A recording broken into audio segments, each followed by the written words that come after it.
Bismillahirrahmanirrahim. Kita lanjut ke poin 32, al-qiraah alal alim. Membacakan kitab ya, atau apa saja yang kita ketahui kepada orang alim. Ini salah satu uslub ya di dalam pendidikan, yakni murid membacakannya kepada guru. Jadi membaca di depan guru itu adalah salah satu cara paling ampuh untuk menghafal dan memahami. Setoran, ya setoran. Ini penting. Karena apa? Ya kalau dia membaca sendiri tahu nggak salah benernya, mungkin nggak ada yang ngoreksi. Tapi kalau di depan guru ada yang mengoreksinya. Yang kedua, suasananya tentu berbeda.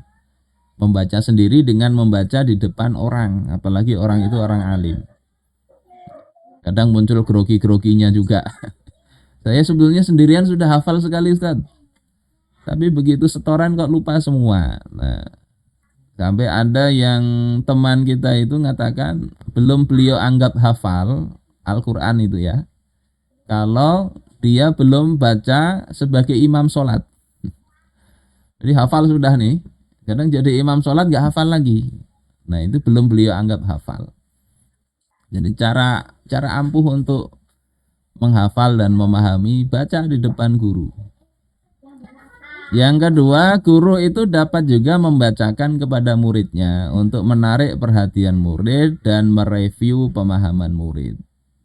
Jadi bisa dua sisi ya, walaupun tadi murid kepada guru, guru kepada murid juga boleh begitu.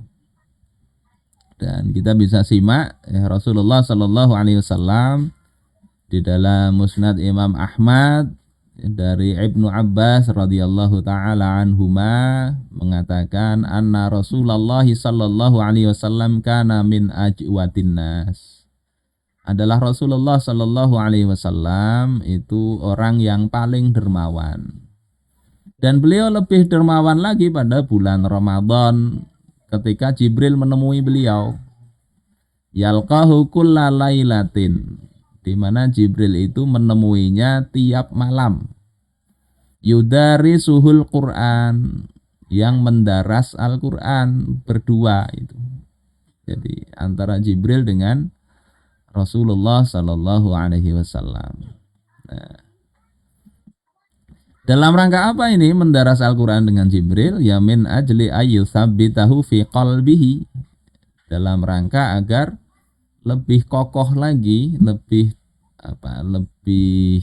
kalau sekarang itu mungkin ya,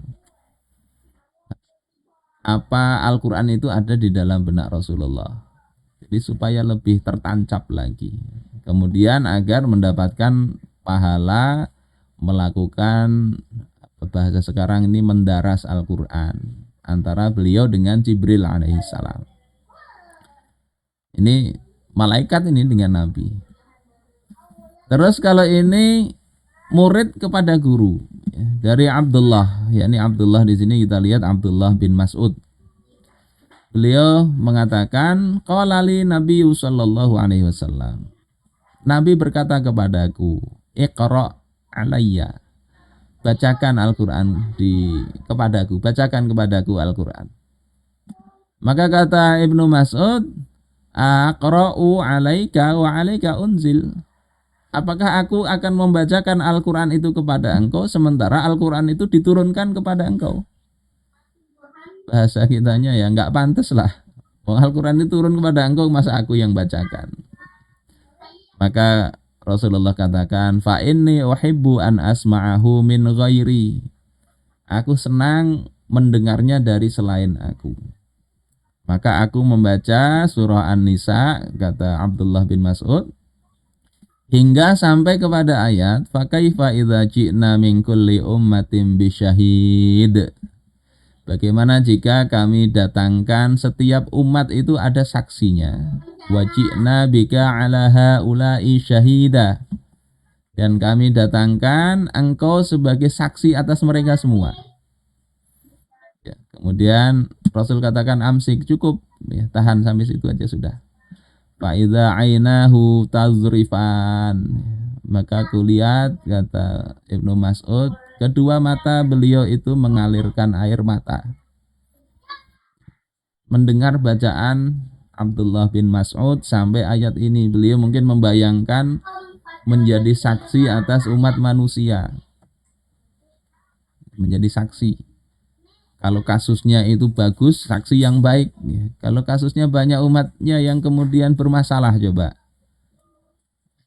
Umat yang banyak tadi melakukan kemaksiatan, beliau dimintai kesaksiannya. Umat misalnya menyelewengkan hukum-hukum Islam, beliau diminta jadi kesaksiannya.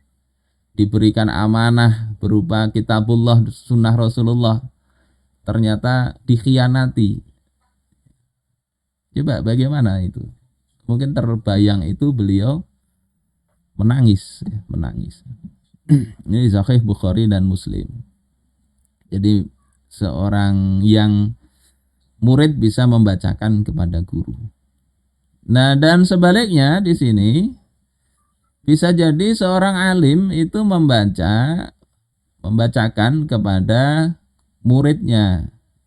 Diriwayatkan dari Anas, telah berkata Nabi SAW kepada Ubay bin Ka'ab ini ya, Innallaha amaroni an aqra'a alaikal Qur'an. Allah menyuruhku untuk membacakan Quran kepada engkau. Maka Ubay mengatakan, Allahu sammani lak. Apakah Allah menyebutkan aku kepada engkau? Jadi berarti diperhatikan oleh Allah. Maka Rasul katakan, Allahu sammakali. Allah menyebut nama engkau. Betul gitu. Faja'ala Ubay yabki. Kemudian Ubay itu menangis bahagia mungkin karena disebut oleh Allah untuk hal yang baik, yakni disuruh Rasul itu membacakan Al-Quran kepada Ubay bin Ka'ab. Ini salah satu juga fadilahnya atau keutamaannya Ubay bin Ka'ab. Sahabat-sahabat lain nggak begitu, tapi Ubay sampai Allah menyuruh itu dibacakan. Walaupun tidak serta-merta kalau disebut oleh Allah itu jadi baik ya. Fir'aun itu juga banyak disebut namanya oleh Allah, ya, tapi dalam konteks yang buruk. Maka Qatadah kemudian mengatakan, maka diberitahukan kepadaku bahwasanya beliau itu membaca surah Lam yakunil ladzina kafaru min ahlil kitab wal musyrikina munfakina hatta ta'tiyahumul bayyinah. Membacakan ayat ini. Ini di Sahih Bukhari. Kata Imam An-Nawawi, hadis ini membawa faedah yang banyak ya. Di antaranya itu adalah disukai untuk membacakan Al-Qur'an kepada orang-orang cerdas dan ahli ilmu. Walaupun yang membaca itu lebih afdal dari yang dibacakan. Jadi nggak ada masalah ya, guru membacakan untuk murid, murid membacakan untuk guru, nggak ada masalah di situ. Baik, ini mungkin beberapa poin yang kita bahas pada kesempatan kali ini. Mudah-mudahan bermanfaat bagi kita semuanya.